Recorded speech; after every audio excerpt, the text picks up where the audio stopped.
नमः शिवाय। आज हम सुनेंगे प्रदोष व्रत संबंधित कथा। प्राचीन काल में शुभ संस्कार संपन्ना एक दरिद्र ब्राह्मणी किसी ग्राम में निवास करती थी। संत एवं अतिथि सेवा में उसका मन स्वाभाविक रूप में प्रमोद प्राप्त करता था। उसके 2 पुत्र थे जिनका परिपालन वह अत्यंत प्रीतिपूर्वक करती थी। पूर्वकृत पुण्योदय से एक दिन भक्त शिरोमणि शांडिल्य घूमते घामते उस ग्राम में आ पहुंचे। कोमलचित कृपालु मुनि ने अपने उपदेश क्रम में भगवान शिव के अवडरदानी स्वभाव और उनकी गुणावली का विस्तृत वर्णन किया। ब्राह्मणी की चित्त भूमि तो पहले से ही भाव भरित थी। ऋषि के वचनों ने उसे भक्ति विह्वल बना दिया। अपने पुत्र द्वय को महेश्वरी के चरणों में समर्पित करते हुए उसने निवेदन किया, हे मुनीश्वर, मेरे ये दोनों पुत्र पितृहीन हैं। इनमें से एक सूचिव्रत मेरा औरस पुत्र है और दूसरा राजसूत मेरा पालित पुत्र है। इसका नाम धर्मगुप्त है। अपनी कृपा दृष्टि से इनका कल्याण कीजिए। ब्राह्मणी के शील सद्भाव से प्रसन्न ऋषिवर ने उन लोगों को वर्ष पर्यंत शिव आचरण का परामर्श देकर व्रत विषय का संपूर्ण नियमों को समझा दिया और शिव शिव जपते हुए अपने गंतव्य स्थल की ओर प्रस्थान कर गए। कुछ ही क्षणों का यह संयोग स्वाति नक्षत्र की बूंदों की तरह पुण्य फलप्रद हुआ। गुरुवर की भाव मूर्ति और उनके श्री चरणों का अहर्निश ध्यान करते हुए वे तीनों एक मंदिर में जाकर शिव अर्चन का सात्विक आनंद प्राप्त करने लगे। गुरु के उपदेश से उनके ज्ञान चक्षु खुल गए थे। पूजा अनुष्ठान करते हुए उनके 4 मास व्यतीत हो गए। एक दिन सूचिव्रत अकेले ही गंगा तट पर स्नान करने गया और नदी की चंचल लहरों में जल क्रीड़ा करने लगा। उसी दिन नदी की धारा में बहता हुआ एक स्वर्ण कलश उससे दिखाई पड़ा। तैरकर सूचिव्रत ने उस कलश को उठा लिया और आनंद मर्ग होता हुआ अपनी माँ के पास आया। भाव विह्वल स्वर में उसने अपनी माँ से कहा, देखो माँ, आज मैं क्या लाया हूँ। अब हम लोगों के कष्ट मिट जाएंगे। देवादिदेव शंकर जी की करुणा अपार है।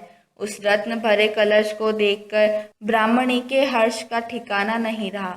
उसने सूचिव्रत से कहा, देखो पुत्र, इस दिव्य धन राशि को तुम दोनों आपस में बांट लो।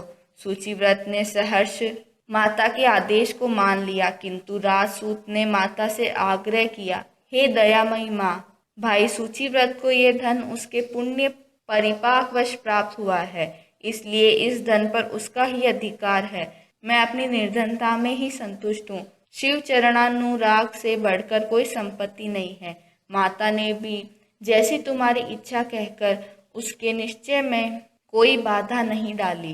कालांतर में वसंत ऋतु का समागम होने पर दोनों भाई एक दिन वनश्री का अवलोकन करते हुए बहुत दूर तक निकल गए। वहां उन्होंने देखा कि हजारों गंधर्व कन्याएं इस निर्जन वन में क्रीड़ा कर रही है, तो उनके आश्चर्य का ठिकाना ना रहा। सूचिव्रत ने कहा, यहाँ गंधर्व कन्या क्रीड़ारत है, अतः हम तपस्वियों को यहाँ नहीं ठहरना चाहिए। किंतु देवी प्रेरणावश राजपुत्र ने उसके परामर्श को नकार दिया। वह अकेले ही मुस्कुराते हुए उनके समूह में चला गया।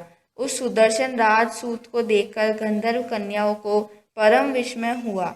उनकी राजकुमारी तो उसके रूपाकर्षण से अभिभूत हो उठी। उसने अपनी सहेलियों को आगे बढ़कर वन से शिव पूजनार्थ दिव्य फूल तोड़ लाने को कहा। उनके चले जाने के बाद उसने राजकुमार की अभ्यर्थना कर उसे आसन प्रदान कर उससे परिचय विषयक प्रश्न किए। राजकुमार ने गंधर्व कन्या को अपनी स्थिति से अवगत कराते हुए कहा, हे कल्याणी, मैं विदर्भ नरेश का पुत्र हूँ। मेरे माता पिता दिव्यगत हो चुके हैं। अवसर पाकर शत्रुओं ने मुझे राज्ययुत कर दिया है।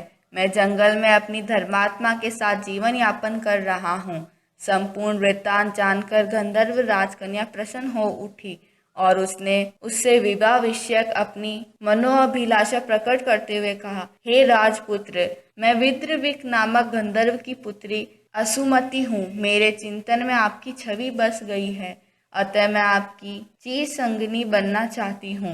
राजकुमार उसका प्रेम प्रस्ताव सुनकर प्रसन्न तो हुआ, किंतु उसने गंधर्व कन्या से कहा, देवी, आपका प्रस्ताव मनोरम तो है, किंतु कहाँ तो आप एक गंधर्व कन्या और कहाँ मैं एक निर्वासित राजकुमार, तथा दूसरा वैवाहिक संबंध माता पिता की सहमति से ही संपन्न होना चाहिए। उसका विवेक संगत उत्तर सुनकर कन्या ने उसकी धर्म बुद्धि की सराहना की तथा कहा कि वह गंधर्व राज की अनुमति लेकर ही ऐसा करेगी। वह उसके चयन को सहर्ष स्वीकार कर लेंगे। उसने अपने गले का हार राजकुमार को पहनाते हुए कहा, हे पुरुष प्रवर, कल आप इसी समय यहाँ उपस्थित हो।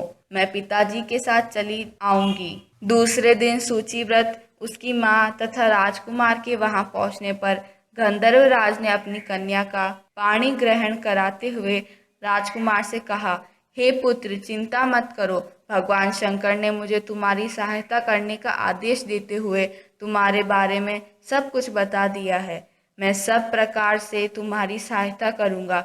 हर्ष गदगद राजकुमार और उसकी ब्राह्मणी माता ने गंधर्व राज का आभार माना और शिव कृपा से राजकुमार ने अपना नष्ट वैभव पुनः प्राप्त कर लिया। उसने सूचिव्रत को अपना मंत्री बना लिया तथा अपनी पालिका माता को राजमाता के पद पर प्रतिष्ठित किया। उन लोगों के दिन सानंद बीतने लगे। व्रतोद्यापन क्रम में गणेश पूजन सहित उमा महेश्वर का विधिवत पूजन संपन्न कर शिव पार्वती के उद्देश्य से 108 बार मंत्रोच्चार पूर्वक अग्रिम में खीर से हवन करना चाहिए। हवनोपरांत भगवत प्रेमियों को भोजन कराकर यथाशक्ति दान दक्षिणा से विप्रों को संतुष्ट करना चाहिए और भगवत प्रेमियों को व्रत पूर्ण हो इस उद्देश्य से आशीर्वाद देना चाहिए। धन्यवाद।